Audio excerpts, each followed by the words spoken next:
দেবদা খাদানে একসঙ্গে 4টা থেকে 5 জন ভিলেনের সঙ্গে কিন্তু লড়াই করতে চলেছে।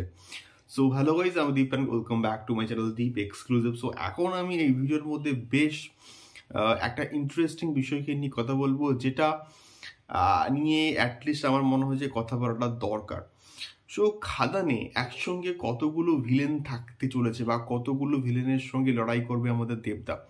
তো রিসেন্টলি একটা আপডেট কিন্তু উঠে আসছিল যে খাদানে দেব ভার্সেস দেব কিন্তু নাকি হতে চলেছে। মানে দেবের কিন্তু বাবা যে ক্যারেক্টারটা আছে তার একটা নেগেটিভ শেড আছে, তার সঙ্গেও একটা নাকি লড়াই হবে, এরকম একটা তথ্য কিন্তু উঠে আসছিল। বাট এটাকে আমি যদি সাইডে রাখি, সরিয়ে রাখি, যে এটা ছাড়াও কিন্তু আরও অনেকজন ভিলেন কিন্তু এখানে থাকতে চলেছে।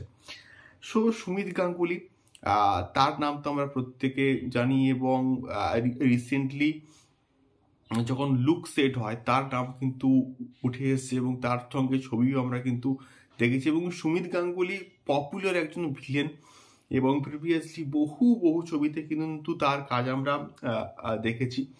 এবং এখানে বনি সেনগুপ্ত, সেও সম্ভবত এখানে অ্যাজ ভিলেন থাকতে চলেছে। দেখা যাক কেমন হয়। এবং এখন অবধি কিন্তু বনির কে আমরা দেখতে পাইনি, বা বনির লুকটা কি হবে আমরা কিন্তু দেখতে পাইনি। তার সঙ্গে এখানে বিশ্বরূপ বিশ্বাস, তার নামটাও কিন্তু মাঝখানে উঠে আসছিল যে সে এখানে অ্যাজ ভিলেন থাকতে চলেছে। দেখা যাক তাকে এখানে কিভাবে ইউটিলাইজ করা হয়। আর যে মেন ভিলেন মানে যিশু সেনগুপ্ত, সেও কিন্তু এখানে অ্যাজ ভিলেন সম্ভবত থাকতে চলেছে। এবং তার লুকটা বলি, তাকে যেভাবে প্রেজেন্ট করা হয়েছে একটা মোশন পোস্টারের মাধ্যমে, প্রচণ্ড কিন্তু ইউনিক হয়েছে, বেশ ভাল লাগছে। মানে এতগুলো ভিলেন কিন্তু সম্ভবত থাকতে চলেছে খাদানের মধ্যে, এটা আমার জাস্ট মনে হয়েছে যে এরা ভিলেন থাকতে পারে। বাট এক্স্যাক্টলি কি হবে, যখন এটার মোটামুটি আজকের থেকে শুটিং স্টার্ট হচ্ছে এবং এখানে অনির্বাণ চক্রবর্তী সম্ভবত থাকতে চলেছে।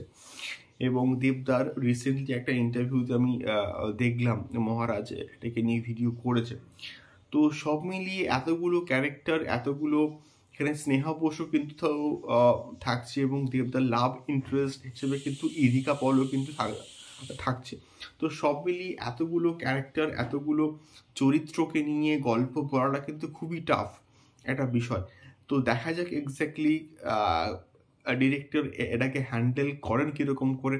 আমি তো প্রচণ্ড আশাবাদী, এবং দেবদার মাস কমার্শিয়াল কামব্যাকটা যাতে করে প্রপারভাবে হয় সেটা যেন ডিরেক্টর দেখেন। ব্যাকগ্রাউন্ড স্কোরের কাজ, মিউজিকের কাজ যাতে করে প্রচণ্ড ভালো হয় সেই দিকেও যাতে করে নজর দেন। এগুলো কিন্তু দেখার মতো বিষয়পত্র হবে। সো তোমাদের কি মনে হয় আমাকে অবশ্যই কিন্তু কমেন্ট করে শেয়ার করতে পারো।